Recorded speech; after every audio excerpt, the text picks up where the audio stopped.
Before we talk about the new season and all your new signings, can we just reflect on Alessia? She's been here talking, saying just how easy that decision was.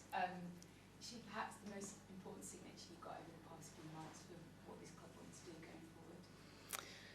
Alessia, so when I came to the club, Alessia was here, and she's such an impressive player to work with. And it's not only what you guys see on the pitch every week, but it's what she does every single day. And we talk a lot about everyday matters, everything we do here in the building, on and off the pitch.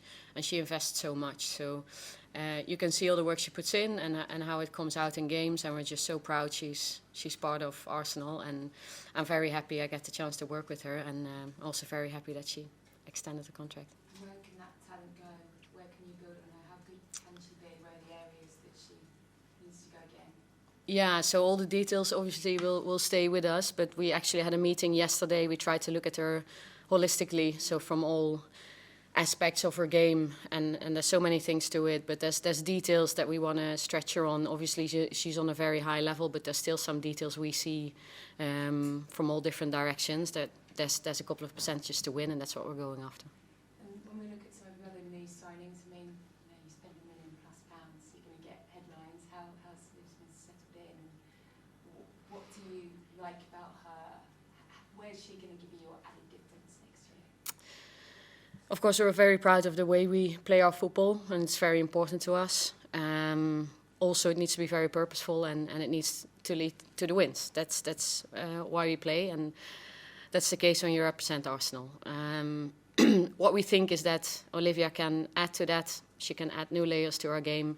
She's very talented. There's so much potential, and she's shown a lot of that last season in the WSL, which was very impressive coming to WSL and performing like that, because it's if not the hardest league in the world, in Europe. So yeah, we see all the potential, and she's going to add something new to us, and we're so very proud that she's with us now. I mean, obviously she's no longer the world record fake, because that's gone a few times, hasn't it? What's your feeling on sort of how much money is being spent? You know, Sonia Bonpastor talked yesterday and said, "Great, I want clubs to go with it." Does that sit comfortably for you? Does that bring added pressure? Is that good headlines? I think, yeah, you see the record is being beaten. So I think we want to push and grow the women's game, and there's everything included. That's the work the players do on a daily basis to make the game even better. It's the work we do as coaches and as staff to make sure that the game grows and the players can perform on even higher levels. It's you guys, the media, helping us, pushing the game forward, giving us the exposure.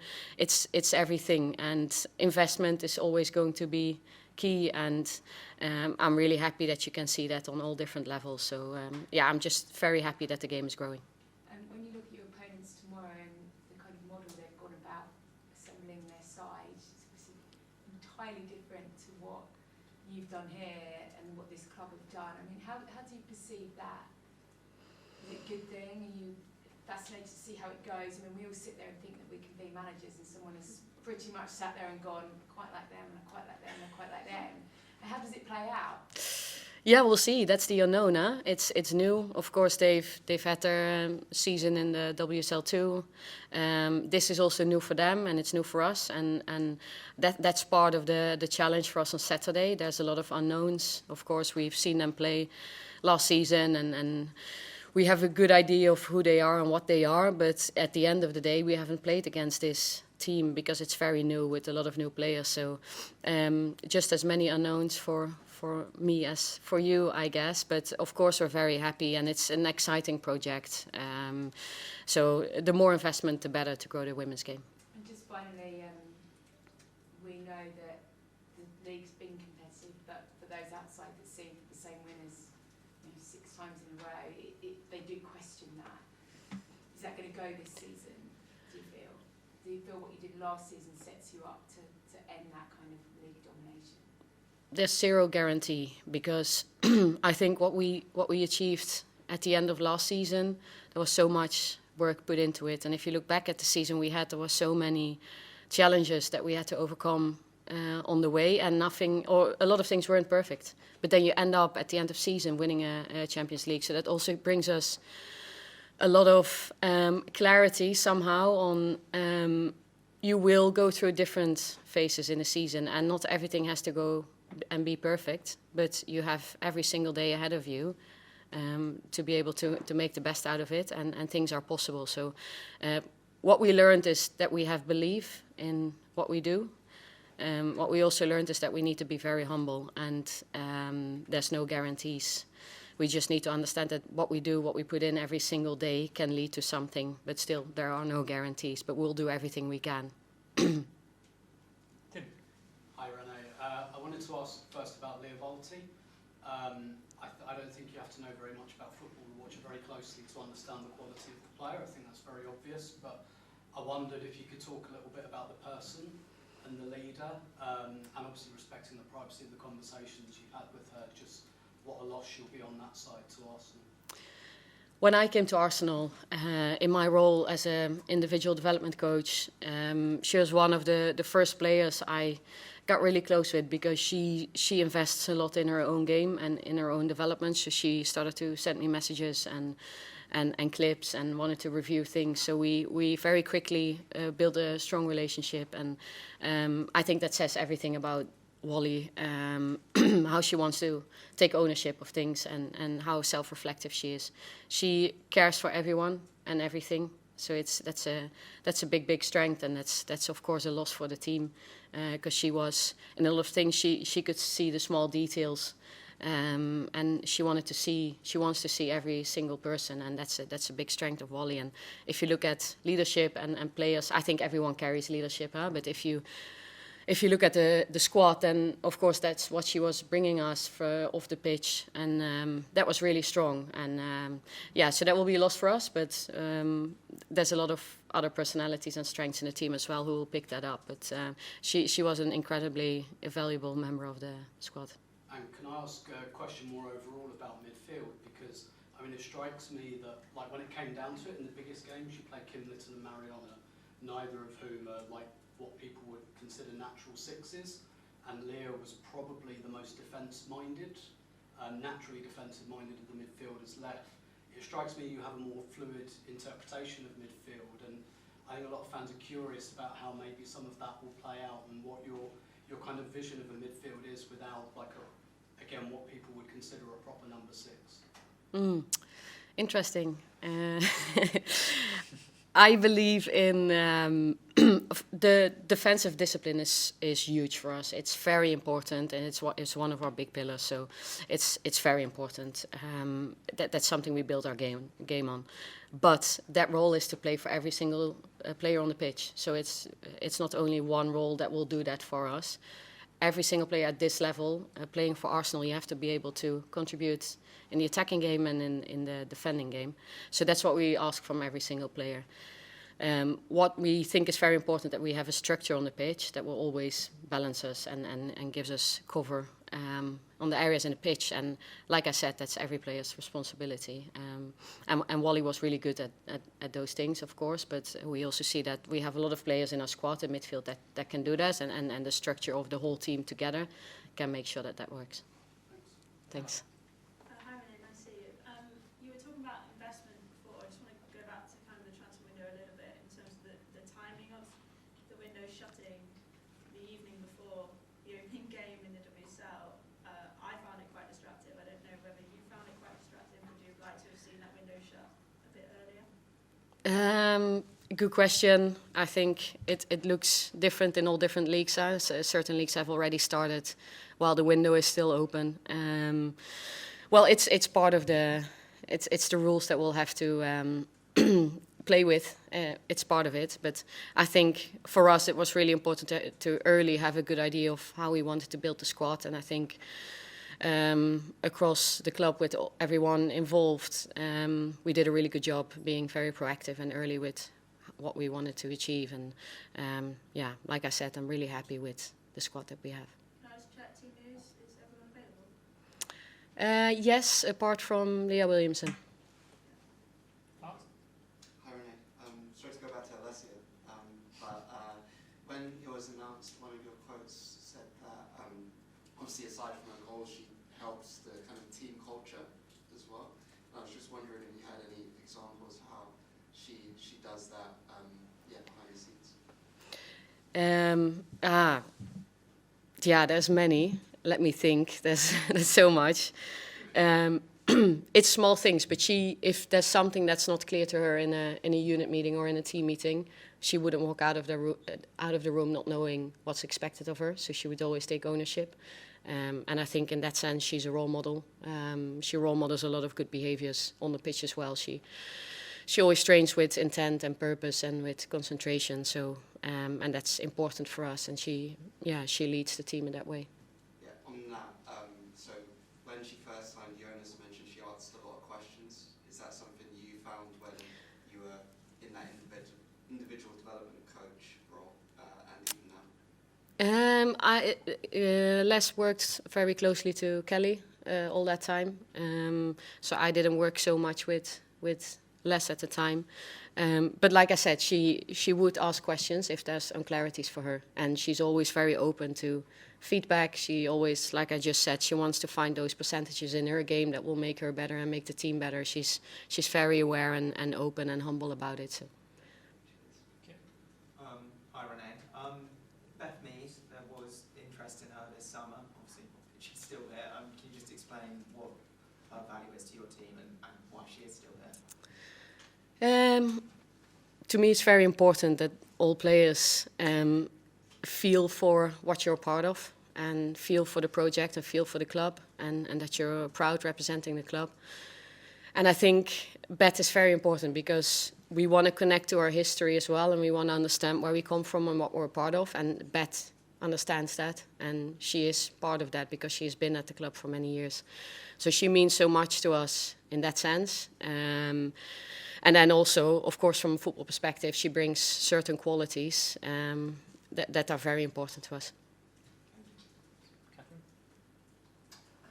How close was Beth Mead to going to London City? Because their manager today kind of indicated that he had a conversation with her. Was it ever kind of in the thinking that she would leave, or were you also confident that she was going to stay? For me, Beth was always an Arsenal player, and as far as I know, she was always going to be with us.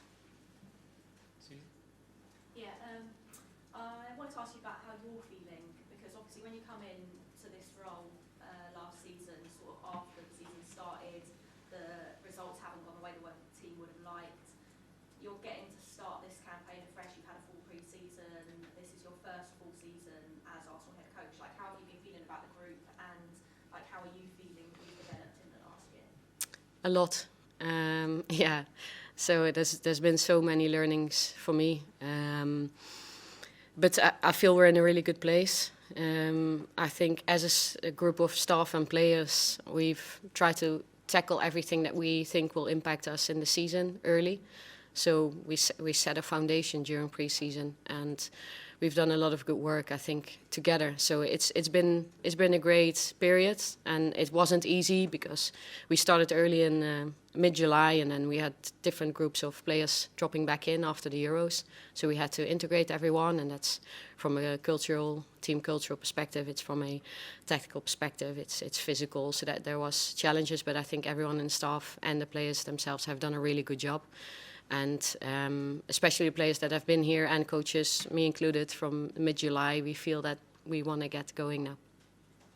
How important was it to get the business done early? How significant is that in terms of preparation as well?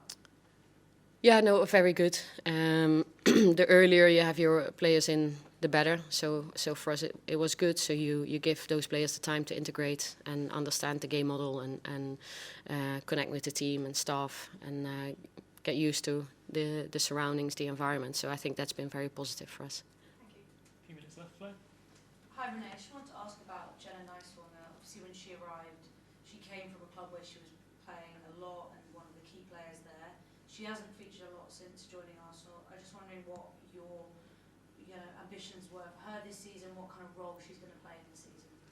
Yeah, so like I said, I'm really happy with the squad we have. I think we have incredible competitions on all positions, and I think we'll need that throughout the season. And Jenna is our player and an important player for us as well. She's played different positions throughout her career, and we know that she can cover different positions for us as well. She's very versatile as a player. She brings certain things to us as a team, and what we will always do is to try to build a team as functional as possible or as effective as possible for the games that we have to play. Angelina. Hi Renee, Angelina from Talksport here.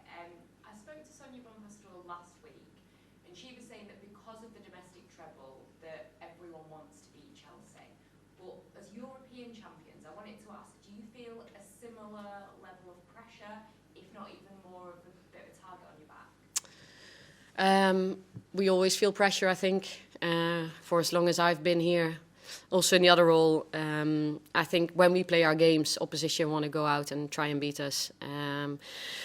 So that's always there, and that will be there this year as well. So in that sense, nothing changes for us, but we have to be very, very aware, and that's part of how we approach our games and our season, that we have to be very consistent with everything we do, and that's within our control.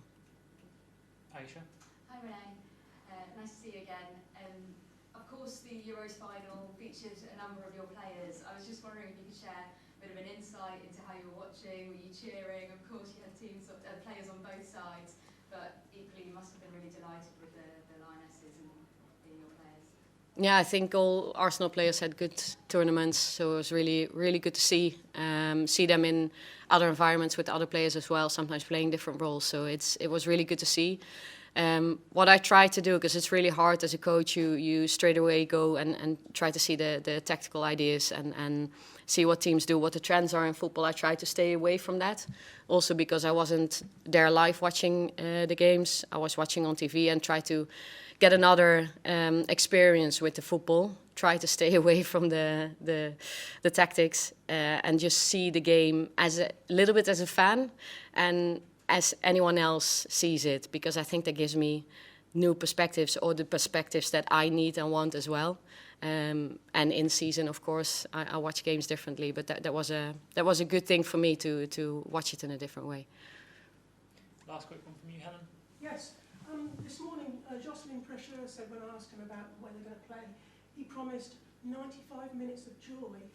And you in the past have talked about Arsenal playing rock and roll football.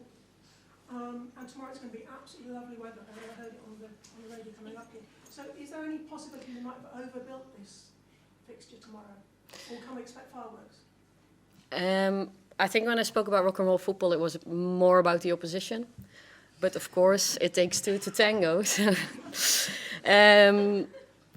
Yeah, no, and that's the unknown. Huh? We of course, we know what their ideas are, and it's going to have to play out tomorrow. I think we're very prepared for what they will try to do tomorrow, and we are very humble about the game.